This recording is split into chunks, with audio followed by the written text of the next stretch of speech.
नमस्कार, मैं हूं आपके साथ गौरव राजेंद्र। बुलेटिन की शुरुआत करते हैं। उप मुख्यमंत्री मुकेश अग्निहोत्री की अध्यक्षता में सचिवालय में हुई मंत्रिमंडलीय उप समिति की बैठक में हिमाचल प्रदेश राज्य चयन आयोग की ओर से पोस्ट कोड 916 फायरमैन और पोस्ट कोड 977 मार्केट सुपरवाइजर के सफल अभ्यर्थियों को नियुक्ति प्रदान करने की सिफारिश की गई है। इस दौरान उप मुख्यमंत्री ने कहा कि इस संबंध में मंत्रिमंडल की बैठक में अंतिम फैसला लिया जाएगा। इन पदों का परिणाम घोषित किया जा चुका है और अब सफल अभ्यर्थियों को नियुक्ति प्रदान करने की संतुष्टि की गई है। साथ ही आपको बता दें कि बैठक में उद्योग मंत्री हर्षवर्धन चौहान, राजस्व मंत्री जगत सिंह नेगी, आयुष मंत्री यादवेंद्र गोमा और कार्मिक सचिव एम सुधा देवी और विधि सचिव शरद कुमार लघवाल और एडीजी विजिलेंस सतवंत अटवाल त्रिवेदी समेत कई लोग उपस्थित रहे।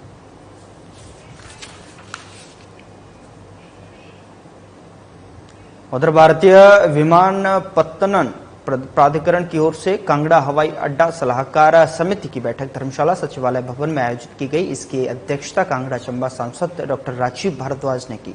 इसमें धर्मशाला विधायक सुधीर शर्मा और कांगड़ा उपायुक्त सहित विभागों के अधिकारी और अन्य सदस्य मौजूद रहे। आपको बता दें कि कांगड़ा एयरपोर्ट का नाम अब बदलकर धर्मशाला कांगड़ा एयरपोर्ट नाम रखने को प्रपोजल भेजा गया है।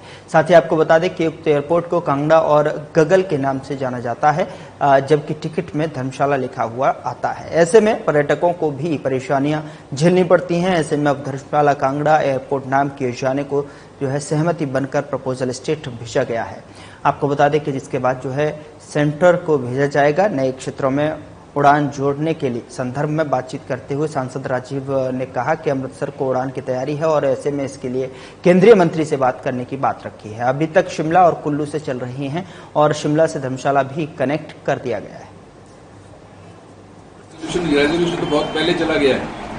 कांगड़ा एयरपोर्ट का नाम बदलने के लिए पिछली बैठक में भी रेजोल्यूट कर दिया गया था, लेकिन एक्शन टेकन रिपोर्ट में मैं देख रहा था कि भी कुछ हुआ नहीं है। लेकिन डायरेक्टर जो है हमारे एयरपोर्ट अथॉरिटी और आदरणीय डीसी साहब, इन्होंने कह दिया कि उन्होंने ये मामला जो है ये पहले जाएगा स्टेट गवर्नमेंट के पास। स्टेट कैबिनेट जो है इसका निर्णय करेंगे। स्टेट कैबिनेट अपने इस निर्णय को केंद्र तक लेके जाएगी। केंद्र कैबिनेट फिर इसके ऊपर निर्णय करेगी। तो मैं ये प्रार्थना करता हूँ और हमने निर्णय भी किया, हमारे 2 विधायक यहाँ हैं, ये और आदरणीय डीसी साहब इस बात को टिकअप करेंगे हिमाचल सरकार के। उधर शिमला के आयुर्वेदिक अस्पताल में रोगी कल्याण समिति की अहम बैठक का आयोजन किया गया और जिसकी अध्यक्षता कैबिनेट मंत्री यादवेंद्र गोमा ने की। और आपको बता दें कि बैठक से पहले आयुष मंत्री यादवेंद्र गोमा ने छोटा शिमला स्थित आयुर्वेदिक अस्पताल का निरीक्षण भी किया।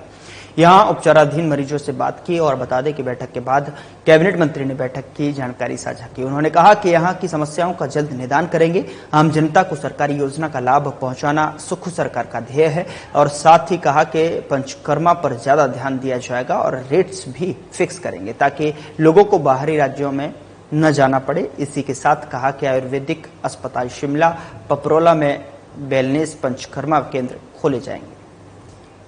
हमारे इंस्टीट्यूशन चलेंगे तो किस तरह से इसका आउटकम आता है वो तो बाद में पता लगेगा, लेकिन हम प्रयास करेंगे कि अगर इसका रिजल्ट हमारी स्टेट में अच्छा आता है तो जो है इसको हम धीरे धीरे करके जो है डिस्ट्रिक्ट लेवल हॉस्पिटल्स में भी जो है आने वाले समय में जो है वो शुरू करेंगे। इसके साथ साथ अगर आपने पीछे देखा होगा कि आयुष विभाग के द्वारा जो है पूरी स्टेट में अश्वगंधा कैंपेन जो है वो हमने शुरू किया था, जिसकी शुरुआत हमने जोगिंद्रनगर से की थी और लगभग पूरे प्रदेश में 80,000 के करीब मेडिसिनल प्लांट जो है हमने प्रदेश में जो है वो डिस्ट्रीब्यूट किए हैं।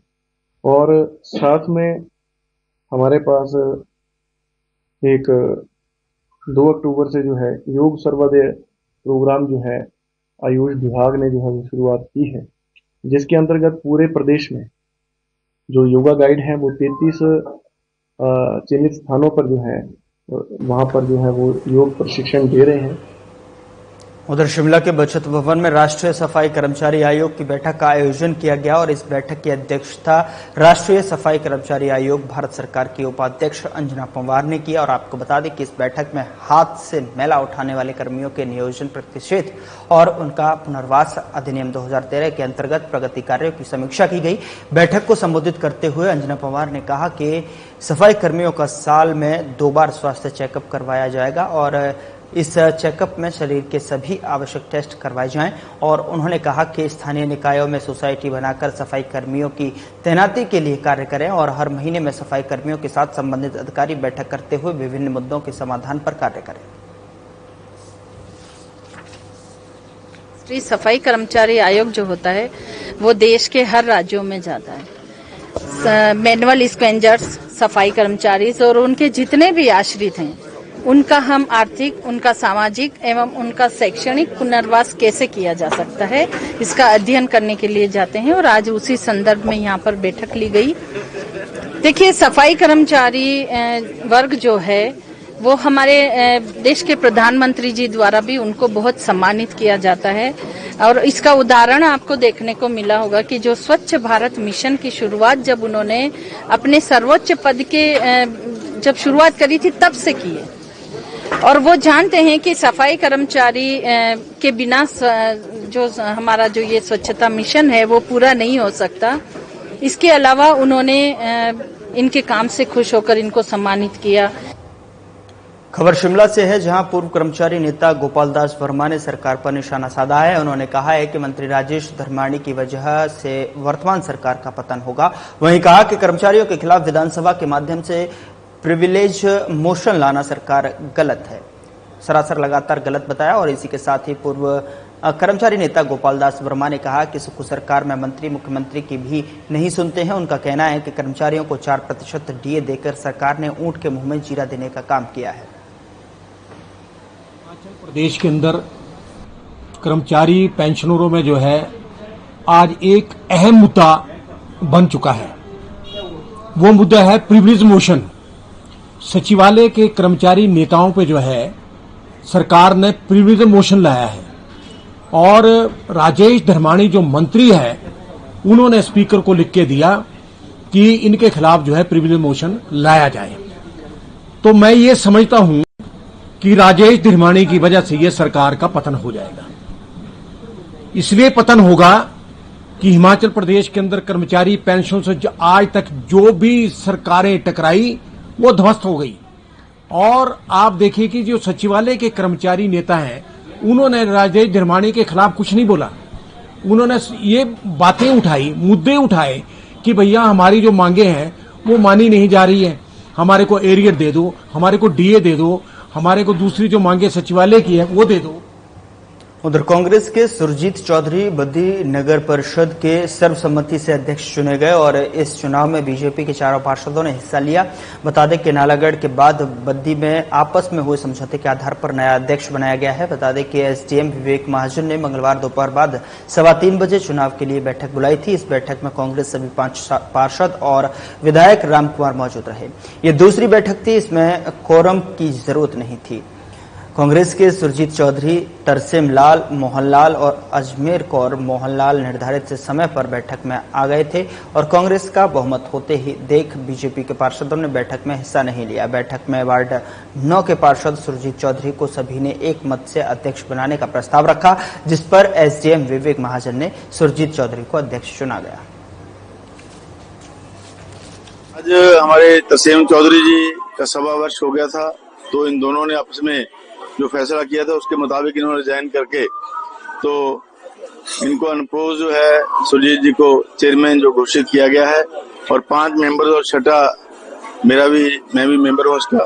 और इसके लिए मैं बाबा जी का, तरसेम जी का, हमारे वाइस चेयरमैन साहब का, मोहन जी का, हमारे जस्सी जी जो पूर्व चेयरमैन है, हमारे अजमेर कौर जी हैं मेंबर, इन सभी का मैं धन्यवाद करता हूँ, हमारे एसडीएम साहब का, ईओ साहब का और हमारे प्रदेश के मुख्यमंत्री श्री सुक्खू जी का, क्योंकि उनके नेतृत्व में कांग्रेस पार्टी आगे बढ़ रही है। और हमारे सीपीएस साहब रामकुमार चौधरी जी, मदन जी को, हमारे वाइस चेयरमैन साहब, सभी पार्षद, सभी को बहुत बहुत बधाई देता हूं कि आज हमारे तरसेम जी जो हमारे पूर्व प्रधान रहे हैं इनका जो आपस में समझौता हुआ था उसके तहत आज सुरजीत जी को जो है चेयरमैन म्युनिसिपल कमेटी पत्रिका बनाया गया, जिसके लिए मैं सारी कांग्रेस पार्टी की दून विधानसभा क्षेत्र की टीम का और खास तौर पे सीपीएस साहब का बहुत बहुत इनका धन्यवाद भी करता हूं और इनको बधाई भी देता हूं कि आज नालागढ़ में भी जो है नगर परिषद जो है वो कांग्रेस पार्टी की बनी है। और मैं सबसे पहले प्रदेश के मुख्यमंत्री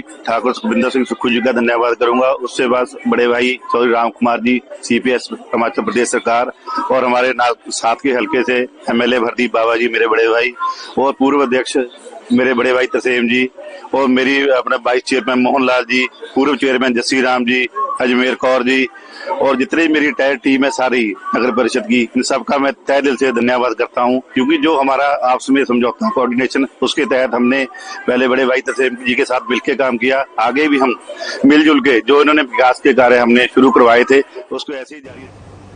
उधर सोलन में सड़क सुरक्षा जीवन रक्षा पर एक जागरूकता कार्यशाला का आयोजन किया गया। कार्यशाला की अध्यक्षता राज्य परिवहन निदेशक टीसी नेगी ने की और इस दौरान बस और ऑटो चालक उपस्थित रहे और उन्हें यातायात नियमों के बारे में परिवहन निदेशक ने जागरूक किया और यातायात नियमों के पालन सुनिश्चित करने का आग्रह किया। फिलहाल बुलेटिन में इतना ही। नमस्कार।